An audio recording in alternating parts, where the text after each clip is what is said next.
This weekend is WWE Elimination Chamber. We have our predictions for you right now. Plus, we're going to talk a little bit about what the outcomes will be and how it will kind of play into WrestleMania. By the way, if you guys enjoy predictions videos like this, do me a favor, hit the subscribe button, hit the like button on this video. It means a lot. The first match that we are going to look at is going to be the Undisputed Tag Team Championship. Finn Balor, Damian Priest versus Pete Dunne and Tyler Bate. I'm so glad Pete Dunne and Tyler Bate are tag teaming together. They've been on a roll for a few weeks coming together.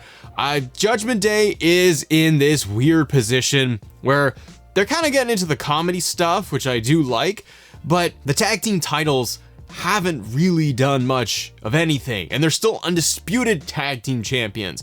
And Damian Priest still has the Money in the Bank briefcase. So I really feel like this is going to end up being Judgment Day retaining, because I think Dunne and Tyler Bate, they just got together as a tag team. I think this tag team match, this title match, will try to help elevate them a little bit more. It'll be a hard-hitting match because of the two of them going in there and snapping fingers and breaking bones. But I think that they're going to just be more of a showcase for this pay-per-view to see what they can do and get in front of like even a larger audience in Perth, and Judgment Day retaining. Now, the big question will be people like R-Truth. R-Truth is still dancing around and doing stuff with Judgment Day, and I love it. What I really think is going to happen here is Truth is going to cost like a DQ or something in favor of Judgment Day, but I think that what's going to end up happening going into WrestleMania, and one of those predictions, I think it's going to end up being Truth and Miz tag teaming together to take down Judgment Day and win the tag team titles. Damian Priest, though, still has the briefcase. No, I don't think he's going to cash in Perth, Australia. I mean, if he did, he's kind of got a decent chance of getting the World Heavyweight Championship, but that seems like an odd thing to do. We'll talk about that whole situation with the World Heavyweight title and what they're doing there, number one contendership.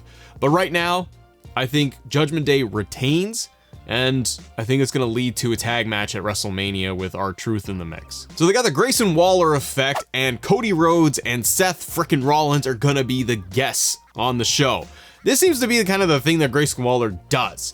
He's going to have John Cena come out for him. He's going to have any big superstar come out for these events. Now, it is in Australia, so there could be some pops involved in there, but the crowd is going to go crazy because they actually get to see Cody and Seth on screen. This segment, I think it is really just going to talk more about what they did on Raw a little bit, where maybe Seth and Cody are going to butt heads a little bit, but the whole idea behind Seth's motivation is, and talking about how he's going to help him and to take down Thanos, Roman Reigns. But they're talking very much like it's Avengers, where the two of them, it's Captain America and Iron Man, and they're trying to defeat the big bad evil Thanos. So I think that this is more going to set up WrestleMania. The question mark is still, is this going to be a tag team match, brother, like Teddy Long would do? Or is it going to be a one-on-one match of having Cody versus Roman like they have announced, and you're going to have Rock in Roman's corner and Seth in Cody's corner? I still don't know. And that's the intrigue, and that's the fun here, is that we still don't know how this is going to play out. For Australia, though, I think that for this Grayson Waller effect segment, they'll talk it up even more, how they will help each other out. It might finally give us an idea if this is going to be a tag team match or not, because it's Chamber, and then it's Mania. So they kind of need to start putting those pieces together and letting us know. With Grayson Waller, it's going to end up being a beatdown situation. Maybe Austin Theory comes out and they turn it into a quick little tag team match. Maybe they do that, and that would kind of hint that it is going to be a tag match at WrestleMania. But even if Austin Theory does come down to try and help out Grayson Waller, the heels are going to get destroyed, and there'll be Cody Cutters and Crossroads and stomps going on. So then we got the Men's Elimination Chamber, the number one contendership for the World Heavyweight Championship, and this is an odd mix of superstars. So if you have a look, you can see we've got Randy Orton, Drew McIntyre, Logan Paul, LA Knight, Bobby Lashley, and Kevin Owens. And I say it's an odd mix because it's all SmackDown stars except for Drew for the Raw, the World Heavyweight Championship. Now don't get me wrong, it's LA Knight's night. LA Knight could totally win this thing, and I would be very, very happy. I don't see that happening whatsoever. Randy Orton, I would love Randy to have the belt. I really think that this whole chamber for the men's side is going to set up multiple stories for WrestleMania.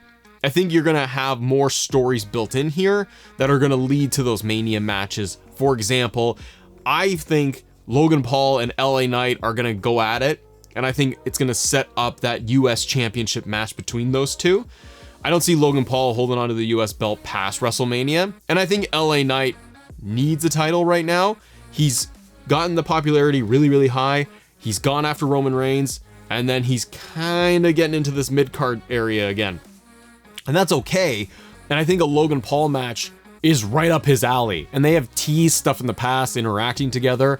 So I think in the Chamber match itself, I think you're going to see Logan Paul, LA Knight kind of cancel each other out, do something where it's going to piss off LA Knight, and he's going to go after and challenge Logan Paul, and that'll lead to WrestleMania. The other side and the other contestants in this thing, the participants, the thing I could see happening is Bobby Lashley getting taken out by Karrion Kross.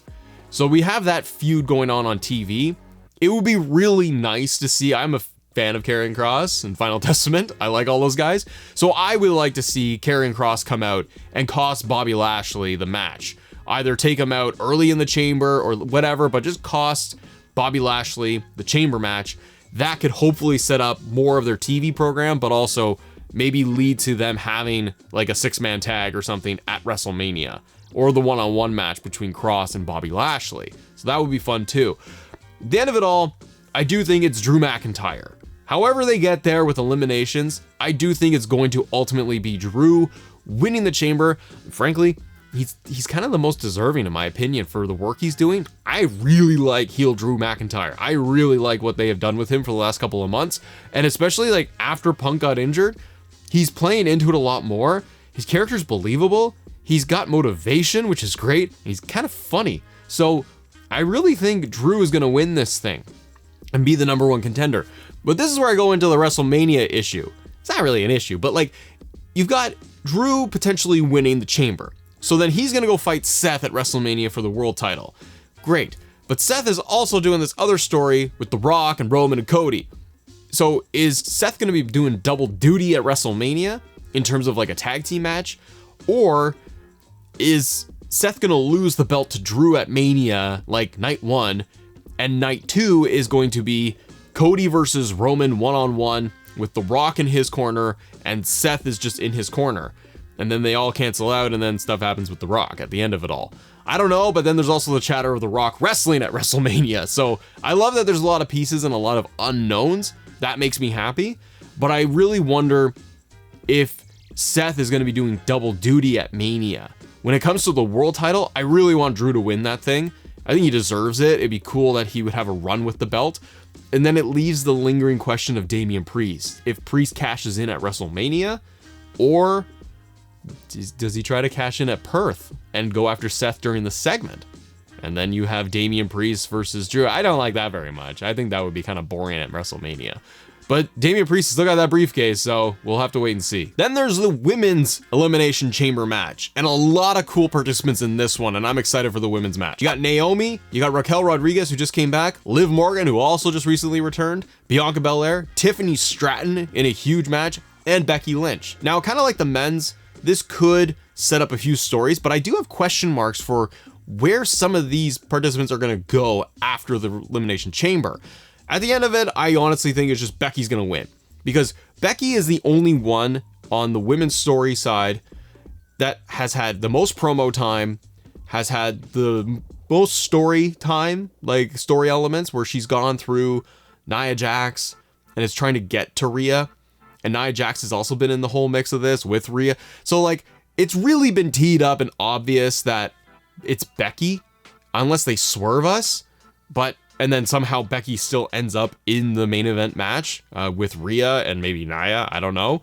But I think they have been just foreshadowing this really, really hard, that Becky's the only one that's really been challenging. So I think Becky wins. For everybody else though, it's kind of interesting. Naomi just came back, and I'd love to see her do something at WrestleMania. Raquel also just returned like last week, so I don't think she has a real shot of winning.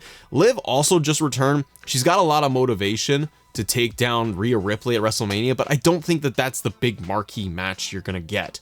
And then the rest is very interesting too. Bianca Belair is massive star. Massive, massive star for WWE. She's got the reality show with Montez. She's on SmackDown though, so she's not challenging for that title.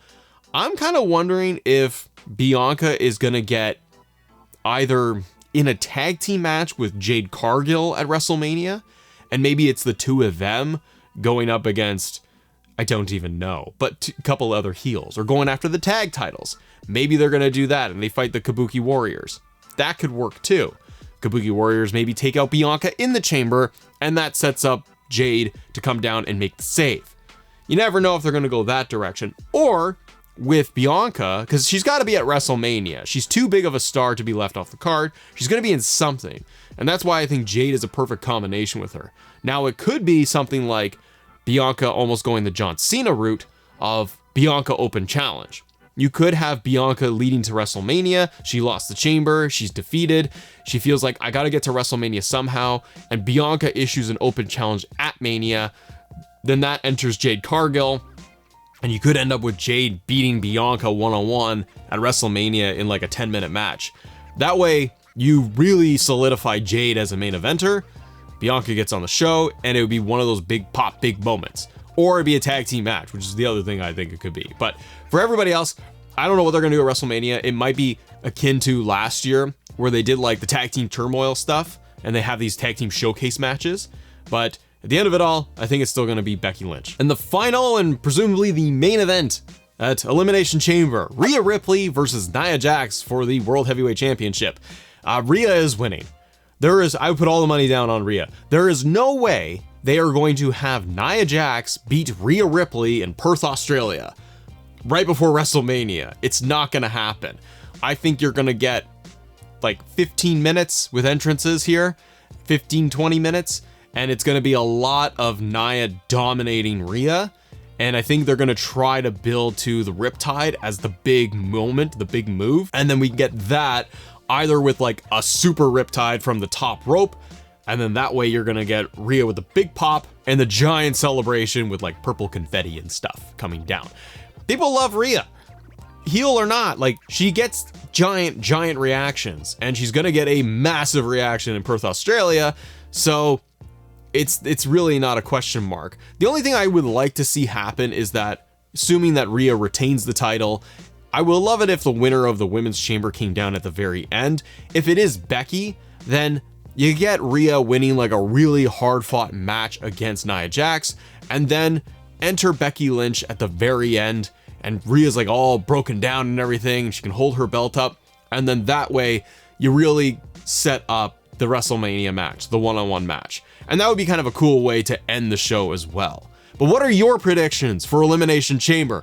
I don't think I can get up at like 2 a.m. or whatever the hell it is. It's way too early / late. Like I'm gonna have it at breakfast here. Eastern time for Matt. I'm gonna wake up early. I'm gonna restart the thing and stay off social media. There's no way I can do this. WWE has to tweet out like all these different time zones to tell people when the thing is. It's ridiculous. But I'm excited. It's gonna be a great weekend. Thanks so much for watching. See you on the next one. Bye.